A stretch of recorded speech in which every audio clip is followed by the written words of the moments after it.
نحمده ونصلي ونسلم على رسوله الكريم اما بعد فاعوذ باللہ من الشیطان الرجیم بسم اللہ الرحمن الرحیم۔ سب سے پہلے ہم اور آپ مل کر سب سے پہلے حضور صلی اللہ تعالیٰ علیہ وسلم کی بارگاہ میں نذرانہ عقیدت پیش کریں۔ اللہم صلی علی سیدنا مولانا محمد وعلی آل سیدنا مولانا محمد وبارک وسلم صلاۃ و سلام علیک یا رسول اللہ۔ آج ہم حضور صلی اللہ تعالیٰ علیہ وسلم کا نسب نامہ بیان کریں گے، اور حضور صلی اللہ علیہ وسلم کا نسب نامہ ہم اور آپ اسے یاد کریں، بغور سماعت کریں اور اسے دوسروں تک پہنچائیں۔ حضور صلی اللہ علیہ وسلم کس خاندان سے تھے؟ آپ کے قبیلے کا کیا نام تھا؟ خاندانی شرافت کیا تھی؟ قریش کس کو کہتے ہیں؟ حضرت فہر کون ہیں؟ حضرت ہاشم کون ہیں؟ آپ اسے بغور سماعت فرمائیں۔ سب سے پہلے حضور صلی اللہ علیہ وسلم کا نسب نامہ بیان کیا جاتا ہے۔ حضور اقدس صلی اللہ تعالیٰ علیہ وسلم کا نسب شریف والد ماجد کی طرف سے یہ ہے: حضرت محمد صلی اللہ علیہ وسلم بن عبداللہ بن عبد المطلب بن ہاشم بن عبد مناف بن قصی بن کلاب بن مرہ بن کعب بن لوئی بن غالب بن فہر بن مالک بن نضر بن کنانہ بن خزیمہ بن مدرکہ بن الیاس بن مضر بن نزار بن معد بن عدنان، اور والدہ ماجدہ کی طرف سے حضور صلی اللہ علیہ وسلم کا شجرہ نسب یہ ہے: حضرت محمد صلی اللہ علیہ وسلم بن آمنہ بنت وہب بن عبد مناف بن زہرہ بن کلاب بن مرہ۔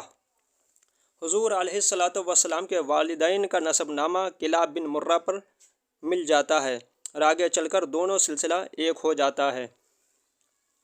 عدنان حضرت اسماعیل علیہ السلام کی اولاد میں سے ہیں، اور حضرت اسماعیل علیہ السلام حضرت ابراہیم خلیل اللہ علیہ الصلاۃ والسلام کے فرزند ارجمند ہیں۔ حضور صلی اللہ علیہ وسلم کا خاندانی شرافت کیا ہے؟ حضور اکرم صلی اللہ تعالیٰ علیہ وسلم کا خاندانی نسب، نجابت اور شرافت میں تمام دنیا کے خاندانوں سے اشرف و اعلیٰ ہے، اور یہ وہ حقیقت ہے کہ آپ کے بدترین دشمن کفار مکہ بھی کبھی اس کا انکار نہ کر سکے۔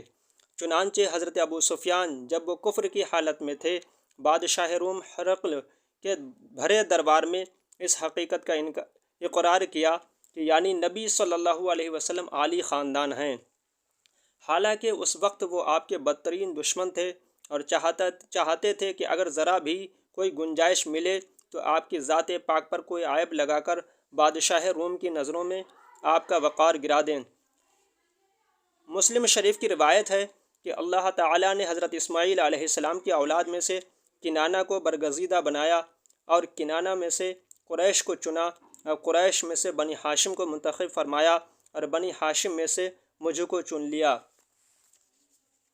حضور صلی اللہ علیہ وسلم کا خاندان اس قدر بلند و بالا مرتبہ کا ہے کہ کوئی بھی حسب و نسب والا اور نعمت و بزرگی والا آپ کے مثل نہیں ہے۔ اب ہم آپ کو بتائیں گے قریش کون ہیں۔ حضور صلی اللہ علیہ وسلم کے خاندان نبوت میں سبھی حضرات اپنی گوناگون خصوصیات کی وجہ سے بڑے نامی گرامی ہیں، مگر چند ہستیاں ایسی ہیں جو آسمان فضل و کمال پر چاند تارے بن کر چمکے۔ ان باکمال میں سے فہر بن مالک بھی ہیں، ان کا لقب قریش ہے، اور ان کی اولاد قریشی یا قریش کہلاتی ہیں۔ فہر بن مالک قریش اس لیے کہلاتے ہیں کہ قریش ایک سمندری جانور کا نام ہے جو بہت ہی طاقتور ہوتا ہے اور سمندری جانوروں کو کھا ڈالتا ہے۔ یہ تمام جانوروں پر ہمیشہ غالب ہی رہتا ہے، کبھی مغلوب نہیں ہوتا۔ چونکہ فہر بن مالک اپنی شجاعت اور خودداد طاقت کی بنا پر تمام قبائل عرب پر غالب رہتے تھے، اس لیے تمام اہل عرب ان کو قریش کے لقب سے پکارنے لگے۔ حضور صلی اللہ علیہ وسلم کے ماں باپ دونوں کا سلسلہ نسب فہر بن مالک سے ملتا ہے، اس لیے حضور اکرم صلی اللہ تعالیٰ علیہ وسلم ماں باپ دونوں کی طرف سے قریشی ہیں۔ حضرت فہر کے بارے میں ہم آپ کو ایک واقعہ بتانا چاہیں گے۔ حضرت فہر کے بارے میں یہ واقعہ بہت مشہور ہے۔ حضور اقدس صلی اللہ علیہ وسلم کے سلسلہ نسب میں 11ویں نمبر پر حضرت فہر کا نام پڑھا ہے اور سنا بھی ہے۔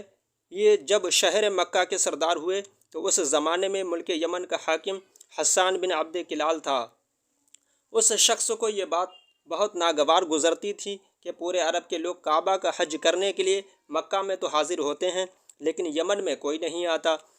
اس نے سوچا کہ اگر میں کعبہ کو ڈھا کر اس کے پتھر یمن میں اٹھا لاؤں اور یہیں کعبہ بنا دوں تو عرب کے لوگ مکہ جانا بند کر دیں گے اور کعبہ کا حج کرنے کے لیے یمن میں جمع ہوں گے۔ اس طرح ہمارے ملک کی رونق اور عزت بڑھ جائے گی۔ چنانچہ اس نے ایک فوج لے کر مکہ پر چڑھائی کر دی۔ ادھر حضرت فہر کو جب خبر لگی کہ یمن کا لشکر مکہ پر چڑھائی کرنے کے لیے آ رہا ہے تو انہوں نے بہت سے قبیلوں کو جمع کر کے حسان کا ڈٹ کر مقابلہ کیا۔ خوب گھمسان کی لڑائی ہوئی۔ آخر میں یمن کی فوج ہار گئی۔ حسان گرفتار ہوا۔ 3 برس تک قید کی مصیبت جھیلنے کے بعد فدیہ دے کر رہا ہوا۔ اس واقعے سے سارے عرب پر حضرت فہر کا رعب و دبدبہ چھا گیا۔ اب ہم آپ کو حضرت ہاشم کے بارے میں بتانا چاہیں گے۔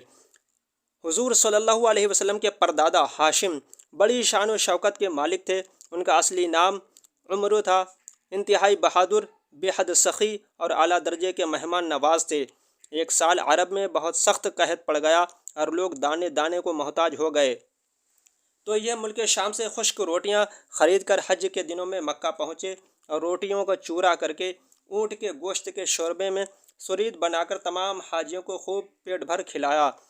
اس دن سے لوگ ان کو ہاشم یعنی روٹیوں کا چورا کرنے والا کہنے لگے۔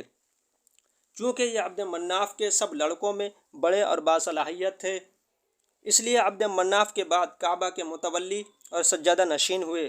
بہت حسین و خوبصورت اور وجیح تھے۔ جب سن شعور کو پہنچے تو ان کی شادی مدینہ میں قبیلہ خزرج کے ایک سردار عمرو کے صاحبزادی سے ہوئی جن کا نام سلمہ تھا، اور ان کے صاحبزادے عبد المطلب مدینہ ہی میں پیدا ہوئے۔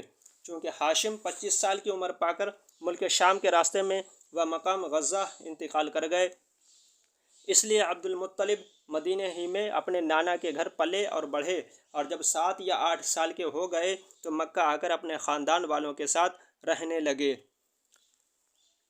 انشاءاللہ اس کے بعد اگلی ویڈیو میں آپ کو حضرت عبد المطلب کے بارے میں اور اصحاب فیل کا واقعہ جو ہوا اس کے بارے میں بتائیں گے۔ آج کی ویڈیو میں بس اتنا ہی۔ استغفر اللہ ربی من کل ذنب واتوب الیہ، لا الہ الا اللہ محمد رسول اللہ۔ اس ویڈیو کو سنیں اور دوسروں تک پہنچائیں اور ثواب دارین کے مستحق بنیں۔